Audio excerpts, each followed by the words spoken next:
we've seen of late. Another chilly start on Monday morning, some patchy frost in places. Showers a little bit more confined to the southeast through the afternoon on Bank Holiday Monday. Most places dry with sunny spells, best of the sunshine across Scotland, and temperatures again near average. But there are signs it does start to warm up later next week. See you again soon.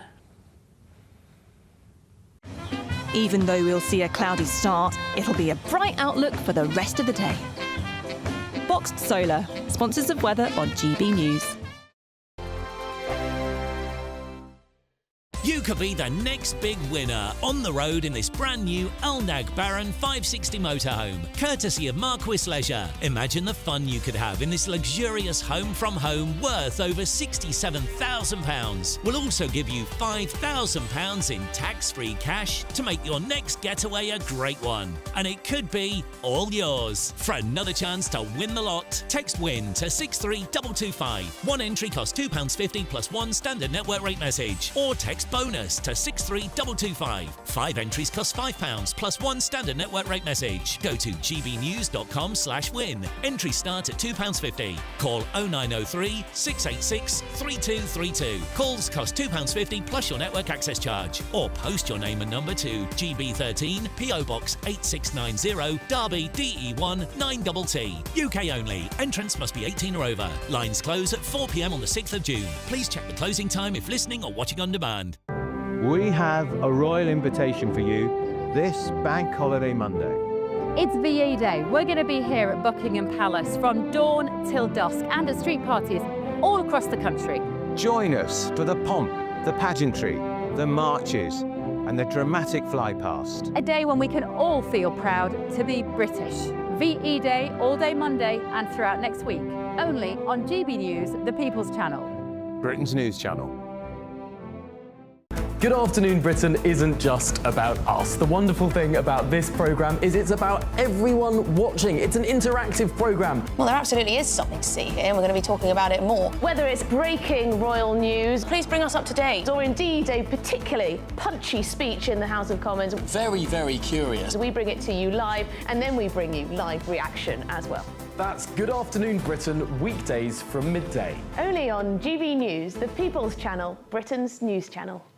Westminster, the ultimate clique. And you're fighting like rats in a sack. But here on the Camilla Tominey Show, we ask the questions the establishment media is too scared to ask. OK, let me ask you a straight question, because I know you're a straight-talking politician. Whether it's net zero, illegal immigration or law and order, nothing is off limits. You had the power then. Yeah, as I and said, now you've lost it. That's the Camilla Tominey Show, a politics show that's fearless. But no, let me finish my question if you don't mind, because it is my show. Sundays at 9:30, only on GB News, the People's Channel, Britain's news channel.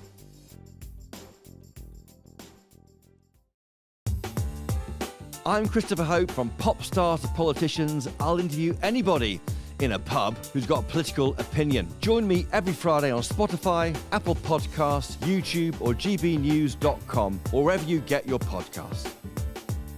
This is GB News, the People's Channel.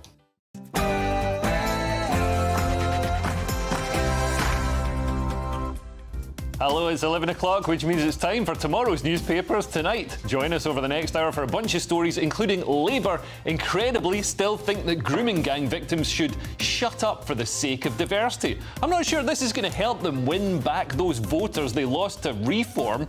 And for Green guru Ed Miliband, net zero seems to mean net zero criticism of his green ideology. He's just fired somebody from his own team. And Trump wants to be Pope, which will mean there finally is some debate over the question, is the Pope a Catholic? I'm Leo Kearse, and tonight's comedians are Steve N. Allen and Nick Dixon, the big dog. This is Headliners.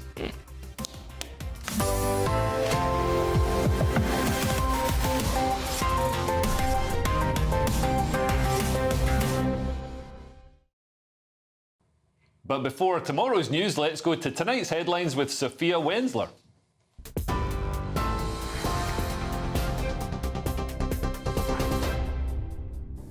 Good evening, I'm Sophia Wensler with your headlines from the GB newsroom. Nigel Farage has hailed an unprecedented reform win after beating the Tories and Labour at Thursday's local elections. Writing in the Telegraph newspaper, the Reform UK leader said nothing will ever be the same again. Two-party politics at both local and national level is over. Mr Farage called it the death of the Conservative Party after Reform picked up 10 councils and more than 600 seats in Thursday's poll. Labour Minister Lucy Powell appeared to dismiss the rape gang scandal as a little trumpet during an appearance on BBC Radio 4's Any Question programme last night. During a discussion with political commentator Tim Montgomery, who asks if she's seen a documentary on rape gangs, she replies, "Want to blow that little trumpet now, do we? Let's get the dog whistle out, shall we?" A Reform spokesman has called her comments abhorrent, saying it's quite clear that Labour aren't taking the mass rape of British women and girls seriously. Meanwhile, Lucy Powell has now responded with a post on X saying, "In the heat of a discussion on Any Question, I would like to clarify that I regard issues of child exploitation and grooming with the utmost seriousness. I'm sorry if this was unclear. I was challenging the political point scoring around it, not the issue itself. As a constituency MP, I've dealt with these horrendous cases. This government is acting to get to the truth and deliver justice." In other news, the Prime Minister, Sir Keir Starmer, has congratulated Australian Prime Minister Anthony Albanese on his election victory. The left-wing Labour government won today after a tense election shaped by concerns over housing, the cost of living and the shadow of Donald Trump. Voters swung in favour of Albanese, the incumbent Prime Minister, over the opposition Liberal National Coalition led by Peter Dutton. Now, Ofsted's proposed report cards should be opposed to protect the mental health of school staff. That's according to a union.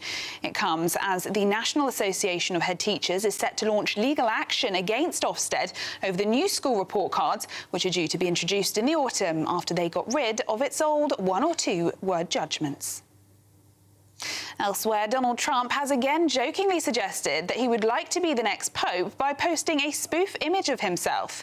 The US president published an AI-generated photograph of himself dressed in the papal regalia on his Truth Social platform. The picture, depicting the president draped in white robes wearing a gold crucifix, comes just 11 days after the death of Pope Francis. And TV presenter Lorraine Kelly has revealed that she needs to undergo surgery after sharing a video from her hospital bed. Posting on social media, the 65-year-old said she had not been feeling all that well for a little while and needed surgery to remove her ovaries and fallopian tubes. The ITV host reassured fans that she was going to be totally fine and praised the hospital staff. Those are the latest GB News headlines. More in an hour.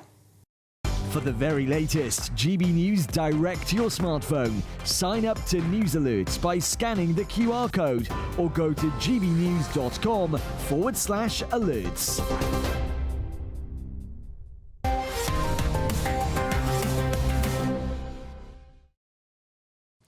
Hello and welcome to Headliners, where we give you the best of tomorrow's newspapers with the best of today's comedians. First things first, let's see what the papers have in store for us on today's show. The Sunday Times front page leads with "Reform, the young need a moral re-education." Very Victorian. The Sunday Telegraph has "Britain is servant of communist China, says Trump aide."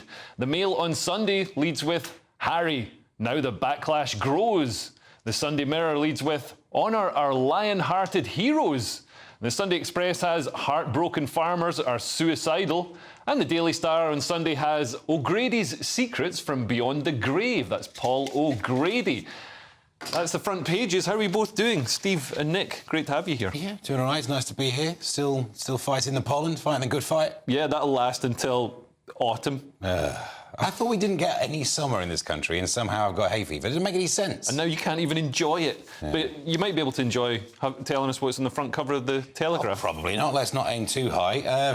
Britain is servant of communist China, says Trump aide. This is Peter Navarro. Oh, great. Now, I don't think we are. I think there's a whiff of me that gets a bit patriotic, going like, would you stop insulting us? There are some people who are such big Trump fans, they love a bit of an insult. Like, yeah, do that, that'll show us. We'll have to pay more. They love a bit of that. I think what it is we like buying cheap rubbish off the internet. Yeah. And China's got loads of cheap rubbish, and they can't really sell it to America anymore because of like the 140% tariff stuff. So over here, they're getting a lot of cheap stuff available to us. There's that side of it. Of course, we'll be buying stuff from China. They don't want us to. They also talk about all of these string-laden gifts that we've had. Well, we've been tightening up on that. We've actually said to China, do you know what? Maybe we'll build our nuclear things, thanks. Or we just won't have them, actually. Yeah. And our steel works. Maybe you don't shut it down and ruin our industry. Thanks very much. We'll take that back. Yeah, I mean, Nick, I'd say it's not so much of an insult. It's aspirational at the moment for Britain to be a servant of communist China. At the moment, we're the servant of communist Labour, and that's worse. I see your point. Well, yeah, Peter Navarro is one of Bannon's mates on things like the War Room, and they are very, very anti-CCP. We're all anti the Chinese Communist Party, but they're like, it's the first thing they think about when they get up. You know, they've got like a dartboard with Xi's face and stuff. That's like, they're really hardcore about it. So, of course, you're going to say this. But, you know, one way around it is give us a trade deal, then maybe we won't have to deal with other countries. But we know Starmer wants to align with the EU, probably wants to align with China a little bit. Trump could just give us a trade deal, no tariffs, sorted, right? Yeah. But they don't want to do that. But I think Navarro's got a point, though, as well, to say that he's suspicious of Chinese investment in British property and infrastructure, as well as the money markets. It's not great, is it, when you're always finding out, like, oh, another Chinese spy at Oxford or whatever it is. Yeah, but then he's, I mean, for an American to say it is kind of hypocritical, because China's bought up so much American land and so many American industries that, you know, how can he be pointing the finger at Britain? I mean, if only we had something worth selling, then China might be interested. It also implies that we're not sceptical ourselves. You can't even drive a Chinese car into certain RAF bases now. Yeah. That's how paranoid we are. We don't really know how that car works, so keep it away from our Wi-Fi, please. Although Rachel Reeves said she'd happily drive one, didn't she, when she was trying to improve trade with China? I would happily let Rachel Reeves drive a £4,500 Chinese electric car. That is, yeah, please take it out in a thunderstorm. But there's some other stories on here as well. Badenoch says she will not chase Farage to the right. Yeah. Do you want to take this one? This is more yours. Well, it's more my thing, but I don't. I mean, basically, I just thought it was mad because, well, what she could be is just be to the right of reform. I mean, reform and not that to the right. This is the central flaw in this premise. I mean, they want to nationalise various things. They're always talking about their progressive tax for people earning under £20,000. It's a myth that they're some right-wing party. They're kind of, to me, they're like the old Liberal Democrats. Maybe my compass is off, but to me, they're like a kind of Paddy Ashdown Liberal Democrats. So, to me, Jenrick is to the right of Farage, and there's a lot of space there, actually, lately, to be a bit tougher on with your rhetoric on things like immigration, when Farage seems to have toned it down. Then he tones it back up with his, you know, Minister for Deportation, so you never know. But I think this is the wrong view. But also, the other thing about Kemi, and I hate dissing Kemi because people say I always do it. I'm not quite sure she's grasped the severity of it. She's talking about the Tories are an oasis of calm. It's like you've just been obliterated in the local. That's like the only way you could be calm is if you're overdosing on copium, which I think she is. It's like Margin. Remember that movie Margin Call? Brilliant film. Where it says, I don't think you understand what your boys just said. It's like this is it. It's like the financial crash. But here it's like your party. This is it. Like it's facing an extinction event, and you're going, we're just chilling. I mean, do you think there's a chance Kemi could be toppled soon? I mean, I think we all know she's going to go before the general election in 2029. But I mean, really, at the moment, we've got to ask ourselves how many Tory leaders are we going to get through before then? Because we're used to getting through Tory leaders at the rate of about one every 2.5 weeks. Yeah, I mean, I think it's almost the press and our fault for focusing on how Labour have been punished by reform. You know, the by-election comes out and everyone focuses on the fact that Labour received a beating from the voters, which is very much the opposite of what kicked off that problem. But I think the bigger story here is more about how Reform are really... If they're going to replace any party, they're going to replace the Conservatives. They're not going to replace Labour. Within the broad church of Labour, there are some who are just on the cusp of being Greens. Yeah. So you're never going to get those people into Reform. Whereas this is the head-to-head battle. Yeah, and you're right. She doesn't have a sense of, like, how existential this is. Yeah. There's no God-given right for there to be a Conservative Party just because they're, like, historically the most successful right-wing party throughout history because they've just reinvented themselves as times have needed it. You're not doing that now. Yeah, we've seen parties fall. You know, parties that stood over Britain fall before. I can't remember their names. The Whigs. The Whigs. Yeah, it can absolutely happen. I mean, maybe she does know all this and is just playing it very cool, which that could be the truth. You're right though about the Tory leadership. It's kind of like pass the pass, isn't it? You've got to get it at the exact right time. just before the election, because you know how long you'll last. But yeah, I think it'll be generic, and if Philp doesn't nick it from him, but that's I think the sentiment in the country is pointing to generic at the moment. Although he's doing the right thing, and he's throwing his weight behind the current leader, which is the right thing to do, I suppose. There's also this story here about Ed Miliband, Labour's Green guru, who's ousted one of his staff, Mary Archer, who I didn't realise was actually the wife of Jeffrey Archer, from her role in his net zero group. Well, the headline is Miliband ousts Archer from net zero role, and you read it and think, not that Archer, and then for some people, not that Miliband, depending on which one you're a big fan of. Steve Miliband. Steve Miliband, he was the best brother out of all of them. The thing is, it's almost disingenuous to go like, oh no, she's the wife of the famous one. She's an expert on solar power. Right. She's set up organisations that have been pivotal in having solar power. So to get rid of her from a net zero group wasn't his appointment in the first place. It was under the Tories. But the idea of when you reach the stage where you are getting rid of anyone who slightly disagrees with you, you're on the last trip before you go down the plug hole, aren't you? Yeah. It's famously, if you're in a strong position, you can take someone going, oh, I disagree, and then you have some good debate. But getting rid of her just because she's more of a Blairite style, I think your net zero policy won't work. Yeah. Well, it's time you're gone then. It's ridiculous. Yeah, no, absolutely, Nick. Yeah, I mean, the fact she has 15 years experience as a lecturer at Oxford and Cambridge, it does seem an odd one. But I think what's happened is we've got this reshuffle about to happen, and Blair has just decided Starmer has decided to get rid of Miliband. That's what apparently it's all Blair, isn't it, behind the scenes, just pushes a button and Miliband's gone. But he has to go because he's obsessed with net zero, which is a terrible policy. If Labour want to lose more votes, go ahead. And the thing is, sorry to jump in, but it's worth bearing in mind, she wouldn't have been some climate skeptic, This is the thing. I mean, she's part of the sort of green cabal, and all she's done is question. It's like a cardinal going to the Pope and saying, maybe, whatever radical ideology the Pope had come up with isn't the line we should go down, and we should, she's just a sort of, I guess, a moderating influence in that cabal, and that's not good enough. I mean, Ed Miliband is running this like your classic Marxist, and he's silenced any dissent. Yeah, she's like, maybe not everyone needs a wind farm in their garden. And he's like, no, that's the policy. That's my deep understanding of it. He's a zealot on net zero. Yeah, now we've still got another story on here to do, so we can't move on to the Observer yet. There's this story about the BBC to review coverage after anti-Semitism claims. Well, all right. Do you want to do it, Steve? I thought I nicked one from you before. OK, fair enough. So, yeah, BBC to launch a review of Arabic arm under anti-Semitism claims. And BBC Arabic, you could even question why we have it. Yeah. Because in the old days, because it would have been part of the World Service was paid for by the MOD. Do you know what? If that's the way it goes, if you think it's all about your soft power, fill your boots. But now I'm paying for it because I do this thing called pay the licence fee. Leo, I know you're not a fan of it. Why do we have a BBC Arabic? And they've dropped the ball.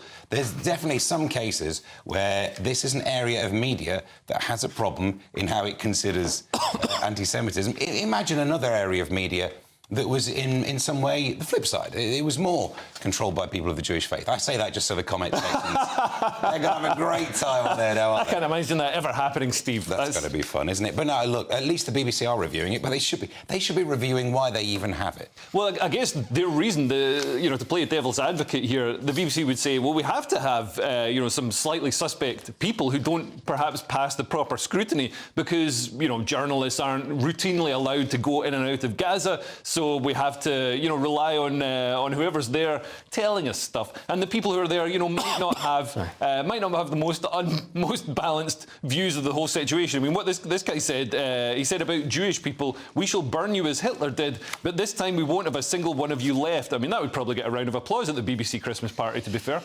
It doesn't sound like the most balanced statement, but yeah, perhaps there's someone else balancing him going, let's not. You know what I mean? It's insane. But the BBC, it's an impossible task, let's be fair, to be impartial. And they haven't tried that hard on the Israel thing. But even if they did, I think it'd be impossible, because you're talking about this world we're in now, a global world, you're going to have BBC Arabic, everything is so divided, I think it's basically impossible. I think you have to just basically take a Western-centric view if you're something like the BBC, but they've gone with the complete opposite. Well, I think we should give up the myth of impartiality and just say these are our values, because there is no impartiality. But all of our institutions, the BBC, every government institution, every public sector institution, all the universities seem to be beholden to this mantra of anti-civilizationalism and anti-Westernism. So they see Israel as this, because it's a tiny sliver of modernity, of Western tolerance, tolerance and democracy in a sea of medieval barbarism. A lot of it. I've just realised they are exactly upholding their values, as I said. It's just that their values are anti-Western. That's what's happening. And let's move on and have a look at the cover of The Observer as well, Nick. Yeah, so The Observer has blooming reform, the women who won it. Quite a strange one, because it's suddenly it seems to be the Observer is suddenly pro-reform because it's women winning it or something. Didn't totally understand it. But could this be part of their because their sale to Tortoise Media, so they're not controlled by Owen Jones anymore?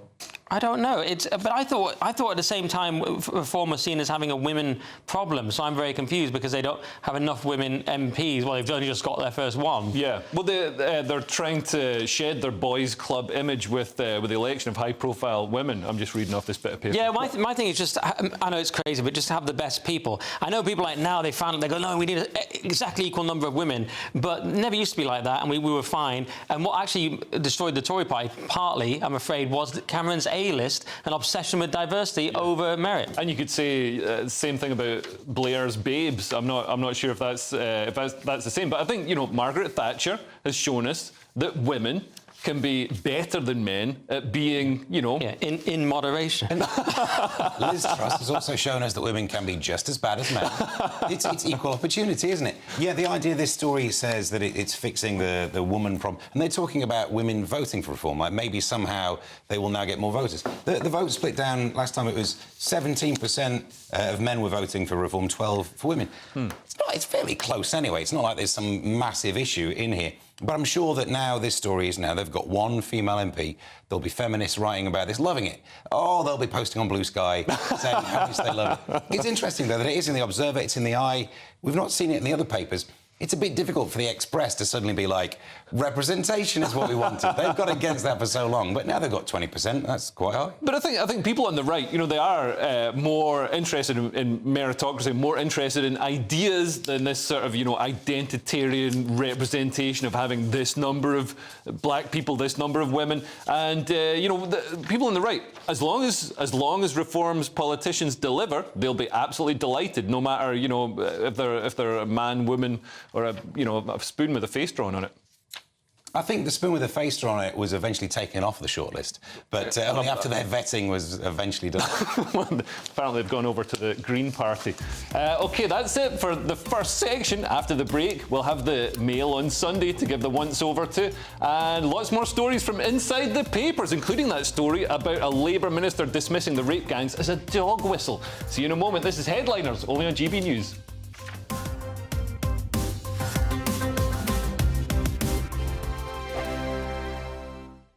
No matter the state it's in, this is our nation. Join me, Jacob Rees-Mogg, for a genuine, honest discussion on where we have been, where we are going, and where we are with the people who set the direction.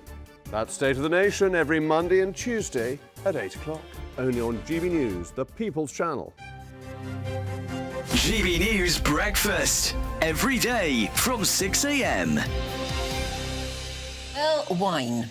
First, it was screw caps. That was very controversial, but we've all accepted them, haven't we? And now it's paper or cardboard bottles instead of glass bottles.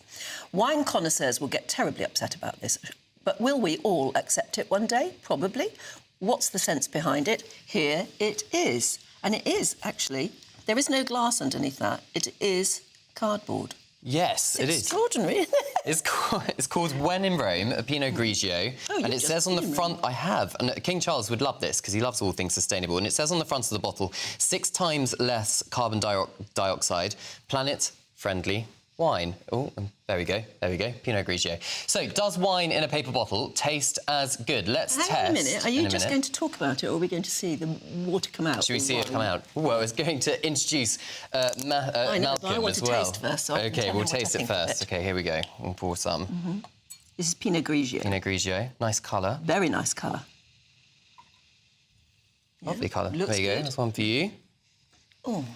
How does it smell? Well, it's rotten at 8:26 in the morning. I was going to say, I don't usually drink at 8:26 in the morning, but I will make an exception for Now, this. there's interesting. This is something we will ask Malcolm. It's warm, obviously, because it's been in the office all night. Yes. Right? So if you wanted to stick that bottle in an ice bucket, yes, would it disintegrate? Let's ask him. He's the CEO of Frugal Pack, Malcolm Moore. A very good morning to you. Cheers. Cheers, Malcolm. Good morning, cheers. I'm rather envious. Well, behind me I've got quite a few bottles, but it's a bit early for me to start drinking wine. GB News, the People's Channel. This is Britain's Newsroom, where your voice matters. It's just astonishing. With expert analysis and honest opinion, we don't just keep you informed. We bring you unique perspectives you won't see anywhere else. Can't argue with any of that. When the news happens, it happens here. On Britain's Newsroom, weekdays from 9:30 a.m. Only on GB News. I'm Christopher Hope. From pop stars to politicians, I'll interview anybody in a pub who's got a political opinion. Join me every Friday on Spotify, Apple Podcasts, YouTube or gbnews.com, or wherever you get your podcasts. This is GB News, the People's Channel.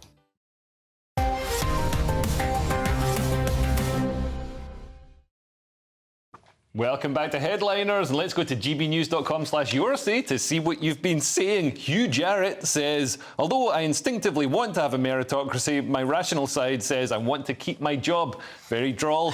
And Nobody, it's probably not their real name, says, why do the non-binary folk who insist we call them they refer to themselves as I and not we? That's a great question. How many of them are there? Anyway, let's have a look at some more front pages. We've got the Sunday Times here.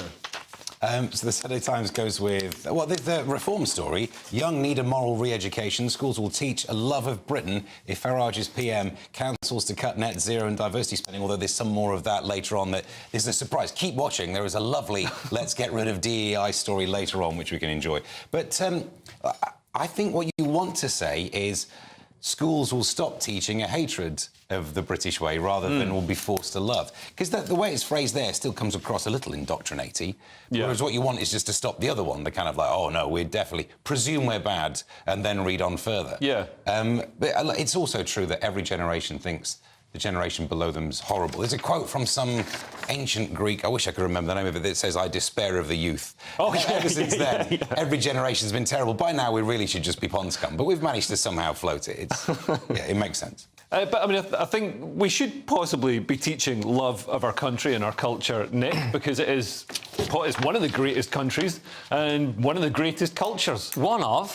What are you doing on this channel? It's the best. How dare you? I went to Australia once. Ah, fair enough. Well, look, this is the most right-wing thing I've heard Reform doing. To be honest, I don't think they are right-wing, as I've said, but this sounds like... certain schemes of the past. Let's get the youth on our side. That's all I'm saying, satirically, obviously. It sounds kind of like nothingy, really, doesn't it? But it's not a terrible idea because remoralising them, because they've definitely been demoralised and told we have an awful country, our history is exclusively evil, uniquely evil, no good. In fact, we're like the best country ever, ended slavery, ruled most of the world. The rest. And it was all good. I say the opposite.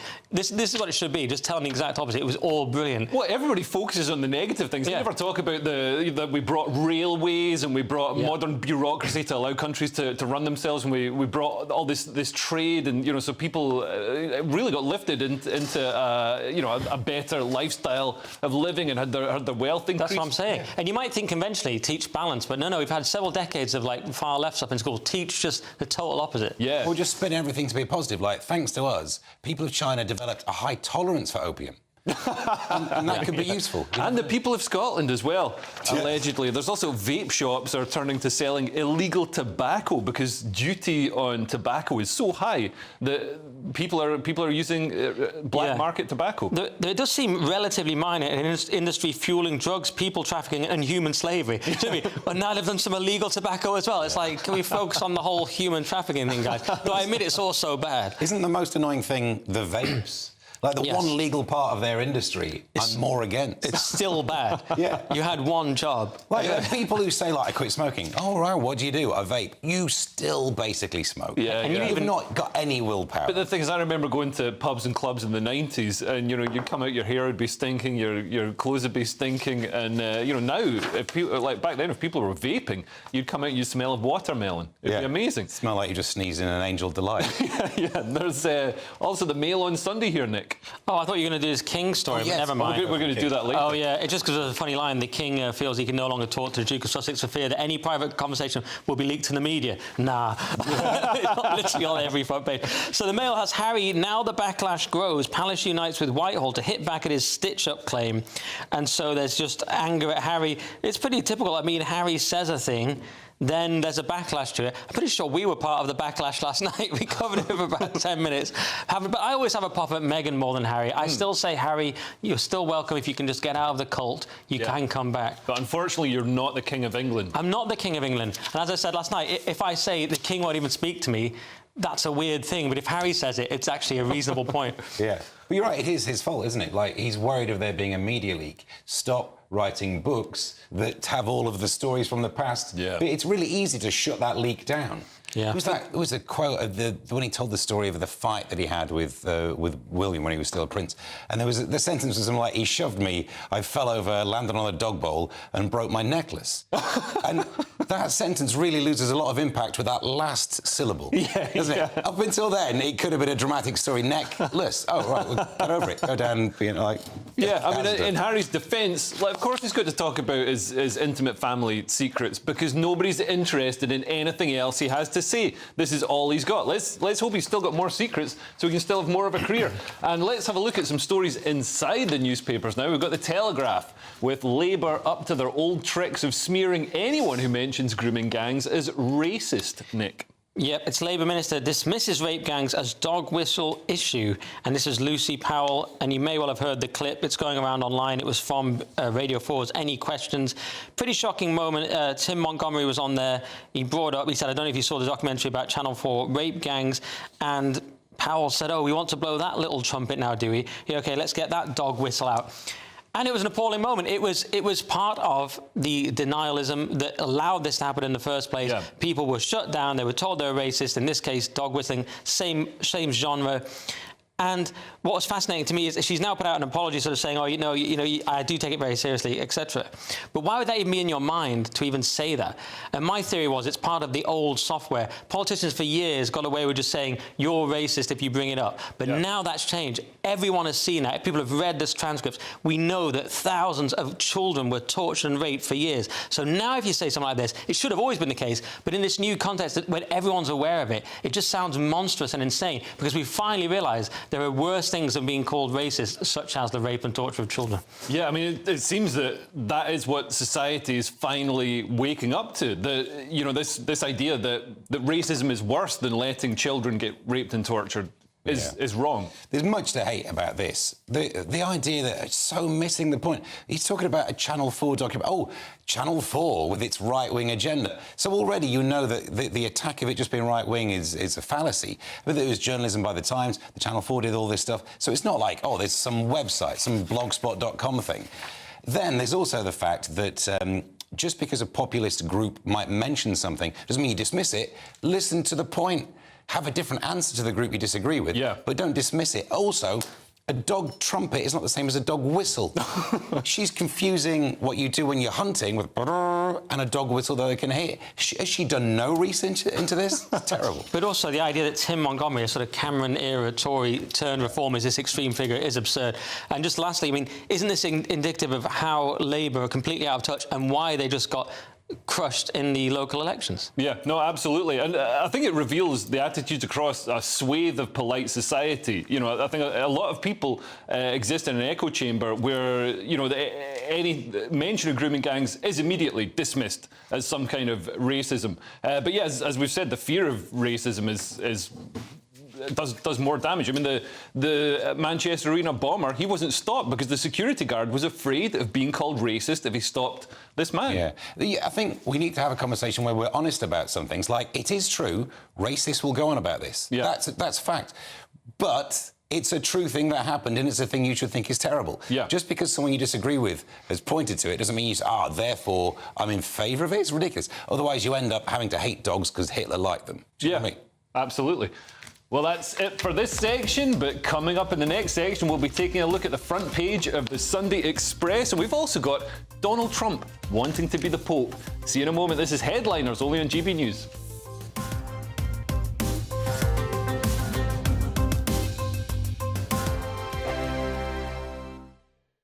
Hello there, welcome to your latest GB News weather forecast from the Met Office. High pressure in charge, turning quite chilly tonight. The winds are switching direction to a northerly airstream, so filtering cold air all the way down from the Arctic across the country. You can see that in the pressure pattern, but with high pressure largely nearby, many places will be dry. And it's a dry evening and night to come across much of the country, though that northerly breeze does bring showers across northeast Scotland, down the eastern coast of England through the night. Elsewhere, dry with clear spells, and it will turn quite chilly, a much widely chilly night compared to of late. Temperatures in single figures, a touch of frost for the Glens of Scotland, perhaps the countryside of Northern Ireland as well. But a sunny start here away from the east coast, whilst it will be quite chilly and cloudy here with showers. So if we take a look at the details first thing Sunday morning, frequent showers across Orkney and Shetland down into eastern Scotland.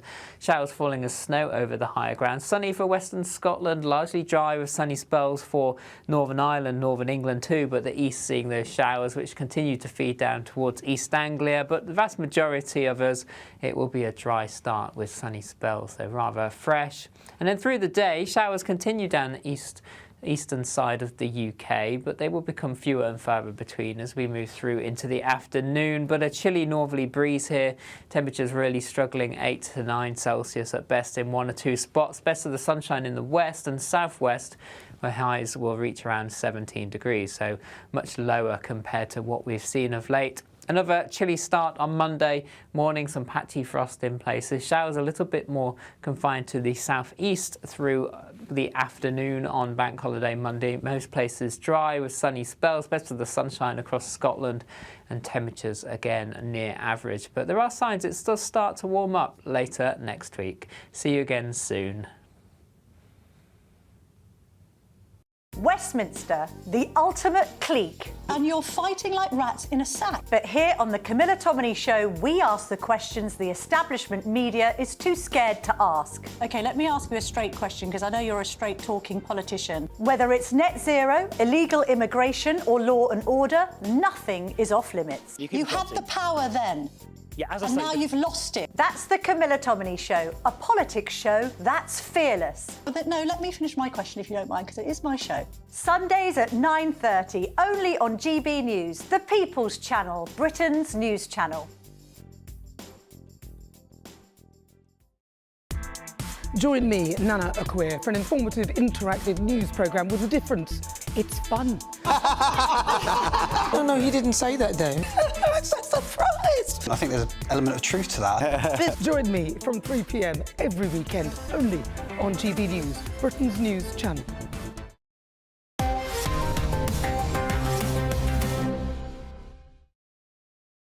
Welcome back to Headliners, and let's go to gbnews.com/yoursay to see some of your comments. Sharon Dyer says she is not sorry, talking about Lucy Powell here, the Labour MP who said those horrific things about grooming gangs. She is not sorry, none of Labour care about the victims of the rape gangs. Another despicable Labour MP. I mean, harsh words, but at the moment you can totally understand the sentiment there. And Ralph Mouth says, all those working class mining towns destroyed by Margaret milk-snatching Thatcher. She was pro-EU and ruined the country. Not true. I'm from a coal mining area and I'm 6'6". Like, cancelling coal mining, banning coal mining was the best thing that ever happened to me. And also, she's a milk snatcher. How come I've still got this? Great point. And can I just say, I'm not the host, but both Ian Wallace and Rocky Rivers said, well said, Nick. Just for balance. We have to do that for Ofcom balance. I have to do that. I'm so sorry. Well, let's have a look at some more front pages. We've got the Sunday Express here, Steve. Heartbroken farmers suicidal in Crobarks, and this is a story that we need to be delicate about, so you've come to the wrong person. Because Chancellor Reeves' despised death tax raid leaves rural communities facing mental health crisis. Look, ordinarily, if there was a story where you go from like a fact to mental health crisis, quite often we'd be sceptical. Well, this makes some sense. There's a lot of pressure on people. I've said about this before. If we believe them, and the true goal here was to try and stop people using the loophole of farms to take their wealth, buy the land they then don't have to pay inheritance tax, find a way of getting rid of that loophole without punishing people who genuinely run farms. Exactly. Simple. I mean, the solution might not be simple, but that's the crux of why we've talked about this. But you're assuming that they don't want to punish people who own farms. Look at every left-wing regime throughout history. They always go after farmland. They always go after farmers. They seem to be hell-bent on making people starve. You know, I don't know if they want to make people starve, but there's certainly every government has its friends and enemies, and the friends of the Labour government are the unions, and the enemies are people like farmers who are sort of self-made. You know, they have their patch of land. It's the exact opposite of the Labour dream where the government owns everything. Absolutely. It's also difficult to try and phrase this properly. Quite often, if there's a story where a group of people are under pressure and they say they're suicidal, you think there's a certain hyperbolic statement there. But when it comes to the fact that if something happens before an inheritance tax is brought in, it adds more validity to their claims, doesn't it? And people might be under pressure thinking, if I die beyond a certain date, I'll be paying a certain amount of money, but if I die before it, that's a horrible thought you have to face. Yeah, plus farmers have a history of this kind of thing, don't they? It's a very tough job. And Yeah. Well, we've got the message here from the Samaritans. If you've been affected by anything you've heard, the Samaritans are here day or night, 365 days a year. You can call them for free on 116123. Email them at joe@samaritans.org. That's J-O. Or visit samaritans.org to find your nearest branch. So let's hope the next front page is a bit happier. Nick, this is the Sunday Mirror. Well, in a way it is. It's honour our lion-hearted heroes, and it's Keir Starmer's giving everyone the call up to join VE Day celebrations across the nation tomorrow. So it's Starmer. I mean, I don't want to be too cynical because it's good to be patriotic, but Starmer's suddenly found his patriotism again. He finds it sometimes, like after losing a massive election defeat, he suddenly gets patriotic again. So I'm never quite convinced by it because I sort of feel like he's not the biggest fan of our country, and he is the man that said he preferred Davos over Westminster and so on. And his treatment over the people over the Southport protests was shocking, I thought. But hey, it's VE Day, and at least he's saying this. Yeah. You think he's a plastic patriot, Steve? Well, what else would a Prime Minister do? It doesn't matter who gets the job. But when this comes round on, like, the 80th anniversary as well, so it's not even just one of those other numbers that aren't round. Of course, he was going to have to get behind it. The way they phrased it, though, has given everyone the call-up, and it feels like, oh, this is the thing to celebrate VE. Thank heaven. Oh, yeah. For a minute there, with you Russia think they're just putting it in there in case they need us for Russia? Yeah. Well, apparently we've already given all of our motorised artillery to Ukraine, so we have no artillery. We have none of that particular kind of artillery in the UK anymore, which is quite reassuring. I mean, let's hope there's not a war anytime soon. We could send over some Chinese electric vehicles. We're all worried about a bit. That's the problem. It's a trade war now, isn't it, that's going to happen. We need to all get really good at trade. They've got to call us up for trade. Let's do that instead. OK, let's look at some stories inside the newspaper. We've got the Sun on Sunday now, and Donald Trump wants to be the next Pope. Expect a few edits to the 10 Commandments, starting with "Thou shalt not fact-check me," Nick. Yeah, thou shalt get tremendous numbers. Donald Trump posts bizarre AI picture of him as Pope after joking he would be top choice for next pontiff. Now, he was asked near a helicopter.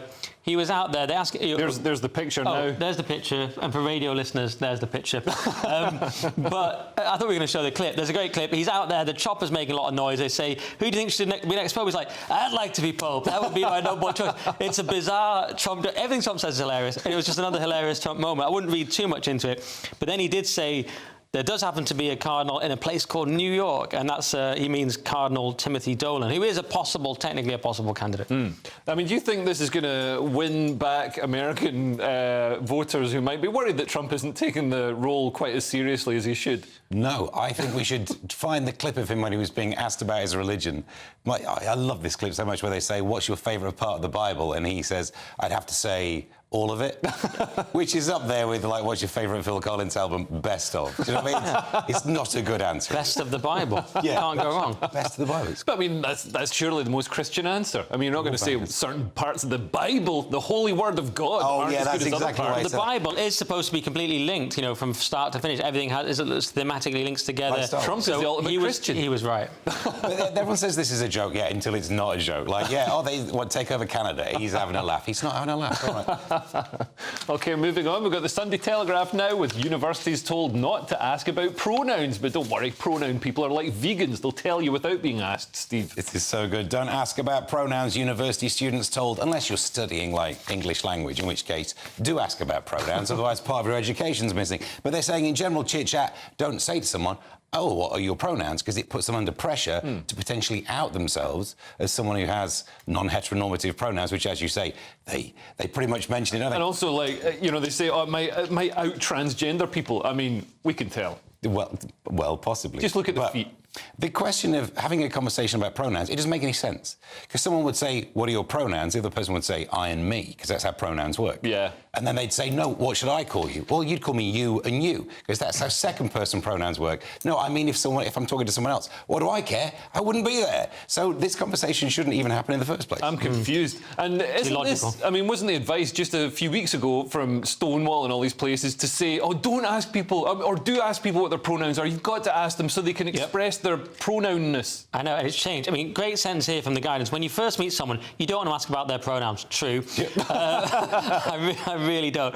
But now, as you say, it went from ask me my pronouns, like, it was like badges and things. Now it's don't ask me my pronouns. And as Toby Young says, it's completely absurd that if it can change that quickly, why should they keep issuing guidance? Kind of reminds me of the whole, like, people of colour. They change the order of things. If you say it in one order, I'm banned from everything. But if I say it in the other order, I'm just woke. What was your favourite old school way of referring to that group? Well, it wasn't even an old school way, because the older school way, that was the PC way. The thing that you think is the old school way was PC at one point. Then they flip it around. I believe so. I know you're trying to say it, but it's so absurd, because it's just, don't ask pronouns, ask pronouns. You must. It's just language games. Steve, even you must see this. Well, even I pointed out that pronouns aren't the most you did. important bit of language as well. Because you know what channel you're on now. Trying to pay some bills. OK, well, moving on, we've got the Sunday Telegraph again with Pride Parade now including anti-Semitic shame, Nick. Yeah, LGBT Jewish charity forced to pull out of Pride over safety fears. This is Kesha UK, who pulled out last year, and now they're pulling out for a second year in a row, no pun intended. And this is to do with the safety of Jewish people on these marches. It is a serious issue. It's a serious issue. It's about the safety of Jews. It is shocking if you can't. Now, I'm not really. I'm going to go out on a limb here and say if I was gay, I wouldn't go on marches because I'm not into the whole. I don't like protests. I don't like marches. I don't like leaving the house. So you don't go on marches, so you might be gay. Exactly. So I'm confused now. It's inception levels of am I gay? I don't even know anymore. The point is but it is mad if you can't go on the streets because you're Jewish and you're worried that queers for Palestine will attack you. I mean, how absurd is that? But that's basically where we are. They've requested, they've asked Pride what's going on. They've requested certain assurances, but they haven't given them, so they feel like they can't go on. And I do understand it because these marches get very aggressive now, as we've seen. Well, yeah, and they're saying pro-Palestinian groups are going to attack Pride parades, potentially assaulting emergency workers and blockading roads. The groups themselves have said. I mean, it's not quite as bad as how they attack Pride marches in Gaza itself, but you know, nobody's getting thrown off buildings or anything. But I mean, it's still that's because they don't have buildings. Yeah, that's true. Yeah. One of the upsides of flattening them all, but that's still not very nice. No, you're right. I mean, the thing I don't get though is the assurances when you read the thing is just that they wanted there to be like additional anti-Semitism recognition training. Well, just do it. It didn't seem like that was that much of a cost. Like, it's probably like an online thing that you click on. But also this anti-Semitism training. I mean, a lot of the people they're talking about sending on this training already seem to be good at anti-Semitism. Why would you want to make them more proficient? Yeah. Although it also seems that the other people who need more protection. This story is all about gay Jewish people, but if you read it, it's people who work in the paramedics who are going to be deliberately attacked to cause some problem here. Jeez. Why is there anti-paramedicism training? We need some of that. We do. We certainly do. Well, that's it for this section. After the break, we'll be giving the Daily Star the once-over. We've got lots more stories, including the new Reform Mayor, Andrea Jenkins, sacking diversity officers who might not exist anyway. This is Headliners, only on GB News.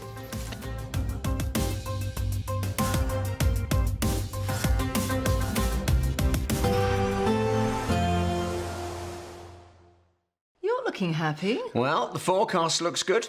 So you've sorted the travel insurance then? All Clear Travel Insurance sponsors GB News Travel Destinations Forecast.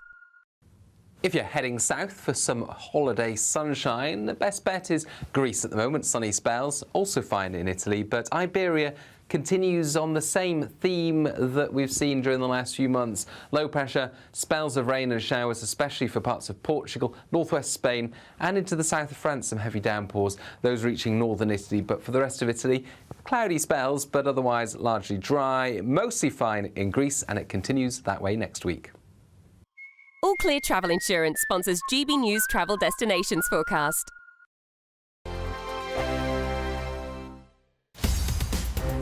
In the GB Newsroom, we bring you the news as it happens. With our team of dedicated journalists across the UK, we're ready to keep you up to date with what's happening every half an hour, every single day. Bulletins here on GB News, the People's Channel, Britain's news channel. Exciting news. Every Friday, my Patrick Christie's Tonight Show is going to have a twist to it. We're welcoming some special guests. You.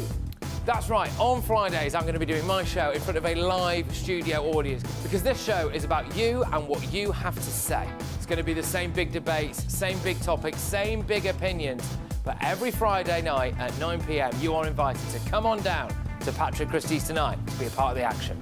Only on GB News, the People's Channel, Britain's news channel. From the school run to the home run, watch a new show for all of Britain. He can say whatever he wants. A straight talking show where all voices are heard. And, you know, when are we going to stop talking about smashing the gangs and actually do it? With the stories that matter from every part of our country. There's a bit of a crash landing there for your Chancellor. Bold, fearless and standing up for you. That's me, Martin Daubney, 3 p.m. till 6 p.m, weekdays, here only on GB News. The People's Channel, Britain's news channel. We have a royal invitation for you this Bank Holiday Monday. It's VE Day. We're going to be here at Buckingham Palace from dawn till dusk and at street parties all across the country. Join us for the pomp, the pageantry, the marches and the dramatic fly-past. A day when we can all feel proud to be British. VE Day all day Monday and throughout next week. Only on GB News, the People's Channel. Britain's news channel. What is the state of our economy? What is the state of our National Health Service? What is the state of our schools? What on earth is going on? Understanding Britain means understanding the state we are in. This is State of the Nation with me, Matt Goodwin, Wednesdays, Thursdays and Fridays from 8 p.m. on GB News. Good Afternoon Britain isn't just about us. The wonderful thing about this programme is it's about everyone watching. It's an interactive programme. Well, there absolutely is something to see here, and we're going to be talking about it more. Whether it's breaking royal news, please bring us up to date, or indeed a particularly punchy speech in the House of Commons. Very, very curious. We bring it to you live, and then we bring you live reaction as well. That's Good Afternoon Britain, weekdays from midday. Only on GB News, the People's Channel, Britain's news channel. This is Britain's Newsroom, where your voice matters. It's just astonishing. With expert analysis and honest opinion, we don't just keep you informed. We bring you unique perspectives you won't see anywhere else. Can't argue with any of that. When the news happens, it happens here. On Britain's Newsroom, weekdays from 9:30 a.m. Only on GB News.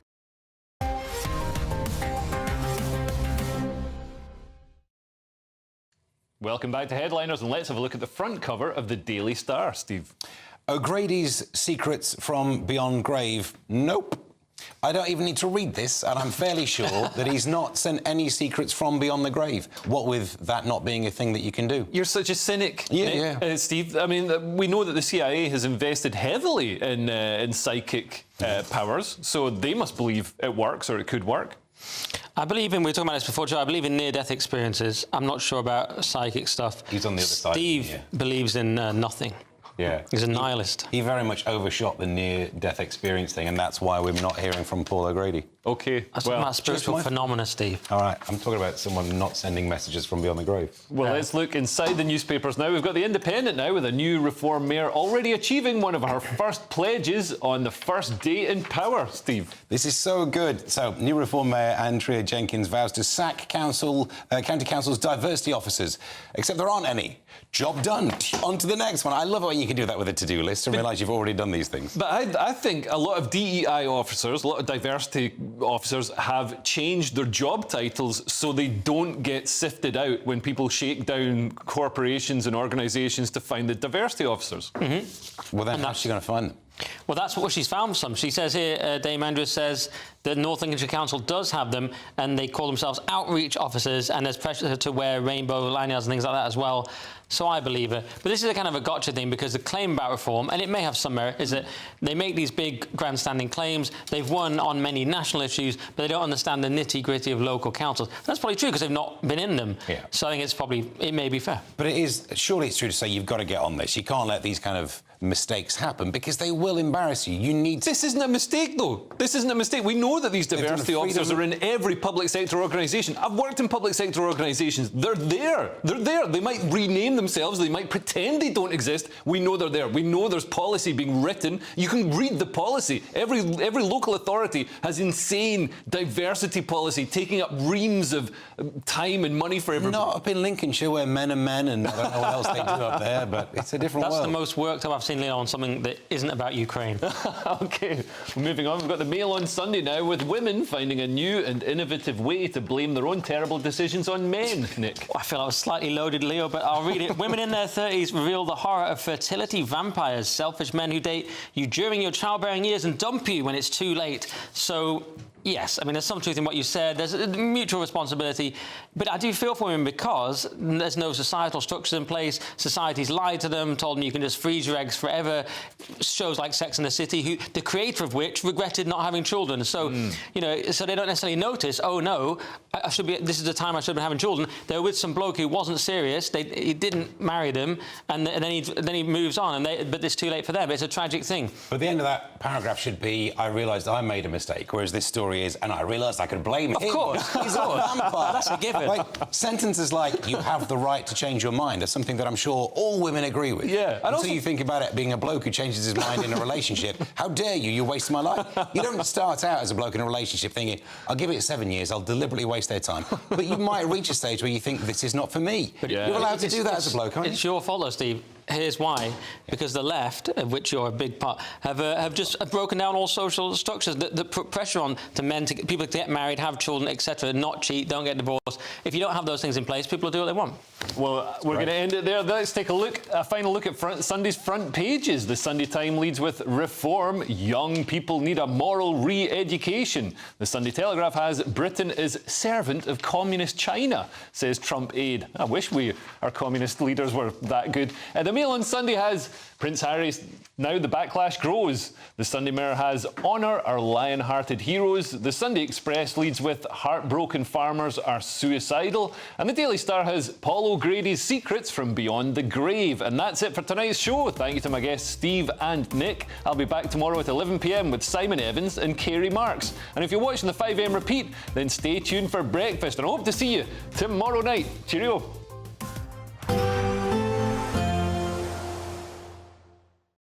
Expect a warm front, moving from the kitchen right through to the rest of the house.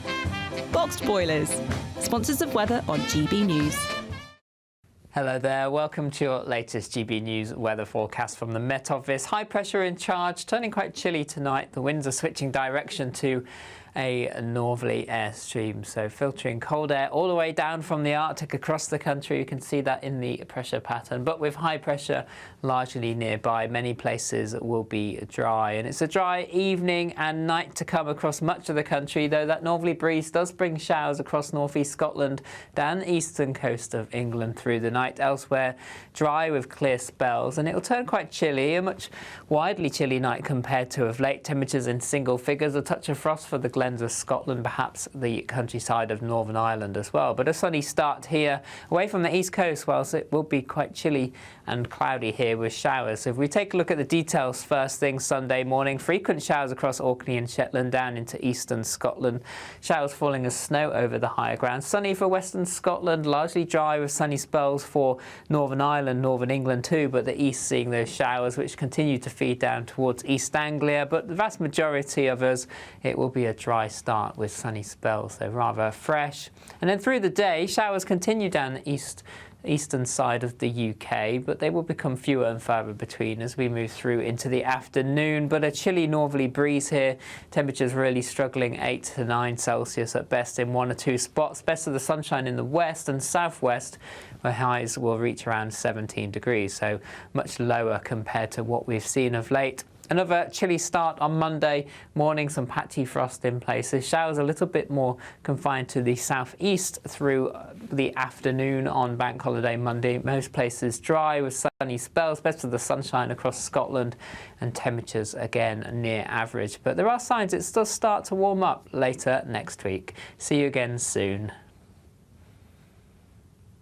Expect a warm front moving from the kitchen right through to the rest of the house.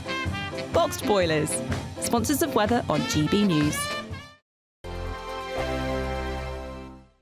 You could be the next big winner on the road in this brand new Alnag Baron 560 motorhome, courtesy of Marquis Leisure. Imagine the fun you could have in this luxurious home from home worth over £67,000. We'll also give you £5,000 in tax-free cash to make your next getaway a great one. And it could be all yours. For another chance to win the lot, text WIN to 63225. One entry costs £2.50 plus one standard network rate message. Or text bonus to 63225. 5 entries cost £5 plus one standard network rate message. Go to gbnews.com/win. Entries start at £2.50. Call 0903 686 3232. Calls cost £2.50 plus your network access charge. Or post your name and number to GB13 PO Box 8690 Derby DE1 9TT. UK only. Entrance must be 18 or over. Lines close at 4 p.m. on the 6th of June. Please check the closing time if listening or watching on demand. Hi, I'm Michelle Dewberry and my show is your opportunity to cut through all the noise and dive in headfirst to some robust debates. Ideas clash. Situation, Because you're deliberately avoiding my point. Nothing's held back. And if you think this is the end of it, wait for more. And we do not shy away from the difficult stuff. Sometimes I want to shake people and say, if only you understood. So join me on Jubes & Co. weeknights at 6 p.m. only on GB News, Britain's news channel. From the school run to the home run, watch a new show for all of Britain. He can say whatever he wants. A straight-talking show where all voices are heard. And, you know, when are we going to stop talking about smashing the gangs and actually do it? With the stories that matter from every part of our country. There's a bit of a crash landing there for your Chancellor. Bold, fearless and standing up for you. That's me, Martin Dordme, 3 p.m. till 6 p.m. weekdays here only on GB News. The People's Channel, Britain's news channel. We have a royal invitation for you this Bank Holiday Monday. It's VE Day. We're going to be here at Buckingham Palace from dawn till dusk and at street parties all across the country. Join us for the pomp, the pageantry, the marches and the dramatic flypast. A day when we can all feel proud to be British. VE Day all day Monday and throughout next week. Only on GB News, the People's Channel. Britain's news channel. The royal family is an enduring symbol of tradition, unity and pride for Britain. At GB News, we celebrate what makes this country great. In our new royal newsletter series, you can join me, Cameron Walker, for Inside the Palace, an exclusive look every week that takes you beyond the gates and brings you the very latest from those at the heart of the monarchy. Never miss a royal moment again. Sign up now. Go to gbnews.com/royal newsletter and get the latest straight to your inbox.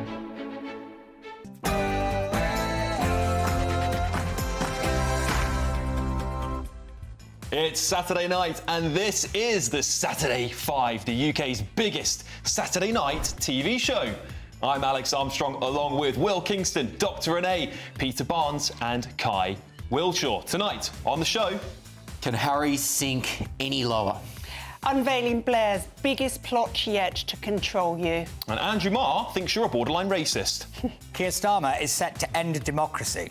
And the anti-trans lobby are the real snowflakes. Yeah, it's 6 p.m. and this is the Saturday 5.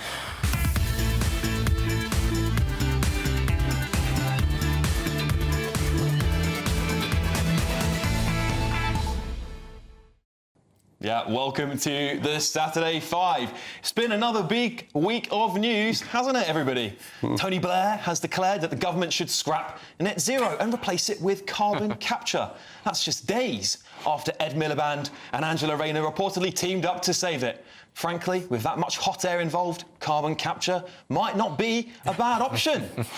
In a Daily Mail article, Boris Johnson has said last night's Tory vote shows they could win the election. Ridiculous, isn't it? Thanks, Boris. Unfortunately, he wrote his article before his wife told him that he was looking at the poll upside down. Yes. Vatican firefighters have installed a chimney on the roof of the Sistine Chapel. That's in preparation for next week's conclave that will see the election of a new pope.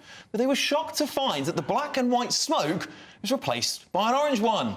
That's right, Trump has declared he'd like to be pope. And yes, before you ask, I didn't make that one. He posted that to Truth Social himself. And finally, as Reform UK celebrates its landslide local election, Ed Davies also heralded a great night for the Liberal Democrats, claiming they're a serious party in British politics. He made the statement while performing a roly-poly in front of a polling station, a metaphor perhaps for the Lib Dems' political momentum, enthusiastic, erratic, but largely ignored. Joining me tonight are the usual suspects. Dr. Renee, who has gone from hoarding antibiotics to withdrawing hay fever tablets instead in her latest attempt to get the nation off of its nanny statery. Will Kingston, everyone's favourite migrants here. He's reportedly seeking permanent asylum given the Labour victory in Australia. Peter Barnes. Yes, he's joined us again. He's the only Tory left in the country. Speculations rife. He might throw his hat in the ring for leader of the party. And Kai Wilshaw. Welcome back, Kai. I think we missed you last week. He's our resident lefty. Yeah, we certainly did. Yeah, many of you be happy to see him, given the antics on the show last Saturday. Although I do hope you've dried your tears from the Labour wipeout last night, Kai. Of course, we want to know all of your views at home, so send them into gbnews.com/your say. And while you're there, I want you to type this into the comments. Ask us a question. A good question, keep it sensible, and we will read it out for our show. Dad. No. We've got to keep it. You've changed. I'm hosting here. Since when? And vote in the poll as well, because we're asking you to vote on 3 big topics. 1, are the Conservative Party finished following the local election defeat? 2, should net zero projects in the countryside be banned? 3, should Ofsted back off to save teachers' mental health? If you vote, we are going to debate that in our Saturday scrap, so the power's in your hands. But before we start tearing each other apart as usual, it's your Saturday Night News with Sophia Wensler.